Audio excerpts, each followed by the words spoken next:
नमस्कार साथियों, स्वागत है आपका हमारे YouTube चैनल में। आप छत्तीसगढ़ की किस जगह से हमारे समाचार सुन रहे हैं, कृपया कमेंट बॉक्स में लिखकर हमें जरूर बताएं। रायपुर से प्रस्तुत हैं छत्तीसगढ़ के प्रादेशिक समाचारों के साथ में रजनी शुक्ला। पहले मुख्य समाचार। लोकसभा चुनाव के तहत कल 4 जून को होने वाली मतगणना की तैयारियां पूरी। कल प्रदेश के विभिन्न जिलों में की गई मॉक ड्रिल। आयुष्मान भारत योजना में कुछ पंजीकृत निजी अस्पताल प्रबंधन की मनमानी पर राज्य सरकार ने की कार्रवाई। 30 से अधिक अस्पतालों पर लगाया जुर्माना। सुकमा जिले में 4 इनामी सहित 8 माओवादियों ने किया आत्मसमर्पण। और मौसम विभाग ने प्रदेश के कुछ जिलों में आज लू चलने की जताई संभावना। कल कई जिलों में बदला मौसम का मिजाज, तेज हवाओं के साथ हुई बारिश। अब समाचार विस्तार से। लोकसभा चुनाव के तहत देश भर सहित छत्तीसगढ़ में भी कल 4 जून को मतगणना होगी, जिसके लिए सुरक्षा के कड़े इंतजाम किए गए हैं। मतगणना के लिए निर्वाचन आयोग ने प्रशासन स्तर पर सभी तैयारियां लगभग पूरी कर ली हैं। छत्तीसगढ़ के 11 संसदीय क्षेत्रों की मतगणना सभी 33 जिला मुख्यालयों में की जाएगी। मतगणना की तैयारियों को लेकर कल प्रदेश के विभिन्न जिलों में मॉक ड्रिल किया गया। मोहिला मानपुर के शासकीय लाल श्याम शाह महाविद्यालय में कलेक्टर एस जयवर्धन की मौजूदगी में मॉक ड्रिल किया गया। वहीं अंबिकापुर कलेक्टर बिलास भोसकल कल पॉलिटेक्निक कॉलेज पहुंचे। इस दौरान मतगणना कार्य में नियुक्त सभी अधिकारियों और कर्मचारियों की तैयारियों को परखने के उद्देश्य से मतगणना स्थल पर ड्राई रन किया गया। इस मौके पर राजनीतिक दलों के प्रतिनिधि मौजूद रहे।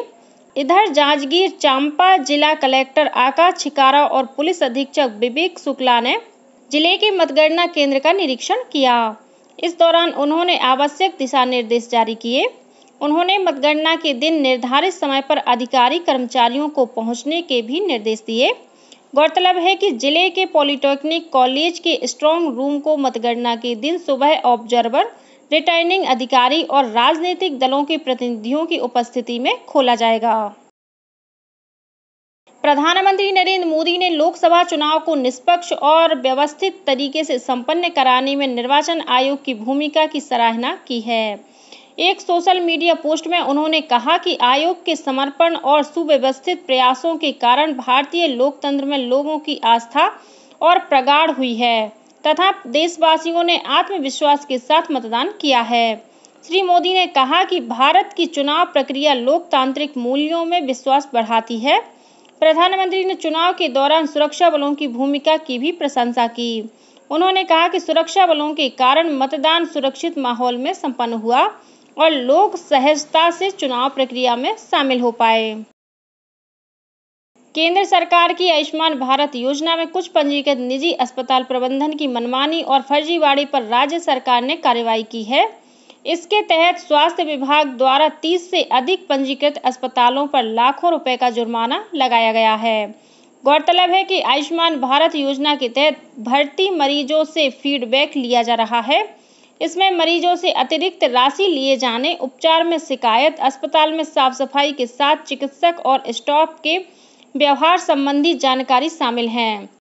ऐसे अस्पताल जिनके द्वारा अतिरिक्त राशि लेने की पुष्टि हुई है, उनके खिलाफ अर्थदंड की कार्रवाई की जा रही है।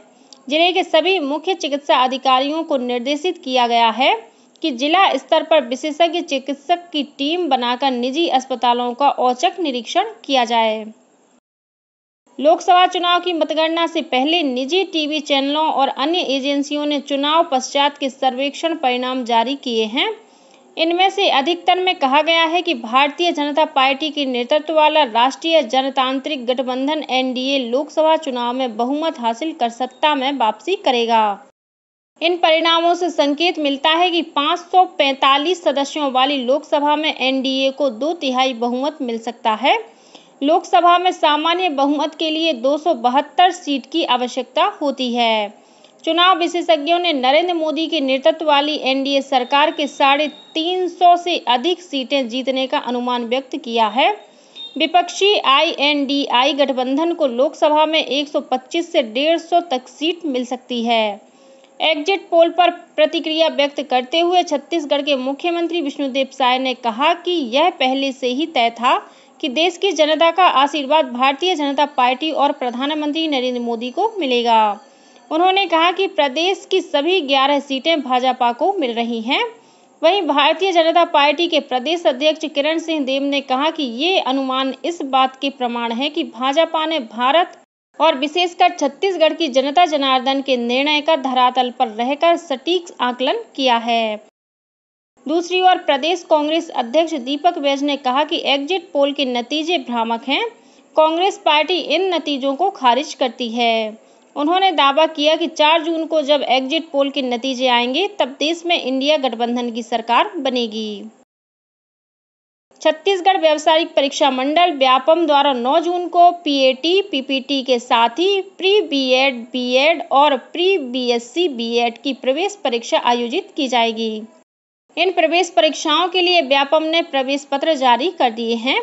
अभ्यर्थी प्रवेश पत्र व्यापम की वेबसाइट से डाउनलोड कर सकते हैं।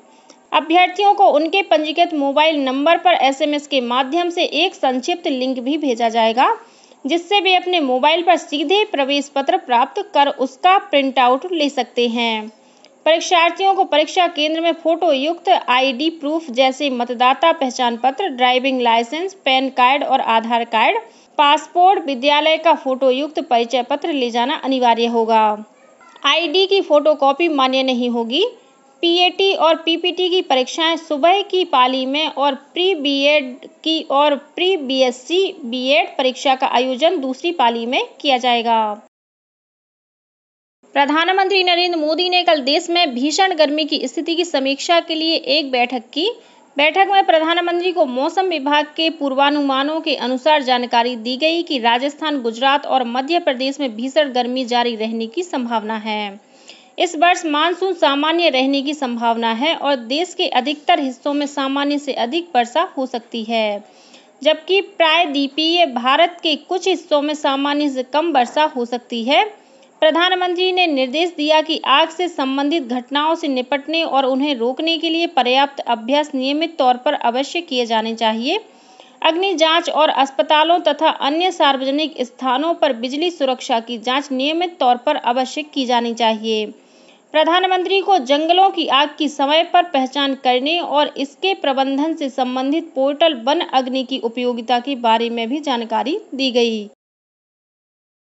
सुकमा जिले में कल 4 इनामी सहित 8 माओवादियों ने पुलिस के समक्ष आत्मसमर्पण कर दिया। इनमें से एक माओवादी पर 2 लाख और 3 माओवादियों पर 1-1 लाख रुपए का इनाम घोषित था। इन माओवादियों ने राज्य सरकार की छत्तीसगढ़ नक्सलवाद उन्मूलन नीति और सुकमा पुलिस द्वारा चलाए जा रहे पूना नरकौम अभियान से प्रभावित होकर आत्मसमर्पण किया। इन माओवादियों ने सीआरपीएफ के अधिकारी और उप पुलिस अधीक्षक नक्सल ऑपरेशन के समक्ष बिना हथियार के आत्मसमर्पण किया। इन पर पुलिस पार्टी पर हमला करने, सड़क काटने और ग्रामीणों से वसूली करने सहित अन्य घटनाओं में शामिल रहने का आरोप है। माओवादियों के आत्मसमर्पण किए जाने पर मुख्यमंत्री विष्णुदेव साय ने खुशी जाहिर करते हुए कहा है कि राज्य सरकार की छत्तीसगढ़ नक्सलवाद उन्मूलन नीति और नियत नेल्ला नार योजना से प्रभावित होकर माओवादी बंदूक छोड़कर समाज की मुख्यधारा में लौट रहे हैं। इन माओवादियों के पुनरुत्थान के लिए राज्य सरकार तत्पर है। रायपुर पुलिस ने लोगों को भीषण गर्मी से बचाने के लिए एक अनूठी पहल की है। इसके तहत शहर के सभी मुख्य चौक चौराहों पर शेड लगाया गया है। इससे ट्रैफिक सिग्नल पर रुकने वाले दोपहिया वाहन चालकों को भीषण गर्मी से राहत मिल रही है। इन अस्थायी शेड के जरिए रायपुर पुलिस मादक पदार्थों के विरुद्ध शुरू किए गए अभियान निजात को भी जन जन तक पहुंचाने का प्रयास कर रही है। विश्व पर्यावरण दिवस के उपलक्ष्य में पर्यावरण संबंधी मुद्दों के बारे में जागरूकता पैदा करने के उद्देश्य से भारतीय सेना मुख्यालय छत्तीसगढ़ और ओडिशा सब एरिया कार्यालय द्वारा कल नवा रायपुर के सेंध झील में एक समारोह का आयोजन किया गया।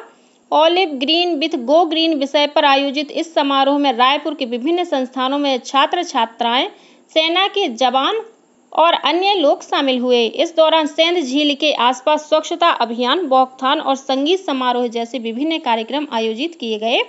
कार्यक्रम में मरुस्थलीकरण और भूमि बहाली, सूखा लचीलापन, जल संचयन और वृक्षारोपण जैसे पर्यावरणीय मुद्दों पर जागरूकता पैदा करने के बारे में संदेश जन जन तक पहुंचाने का आह्वान किया गया।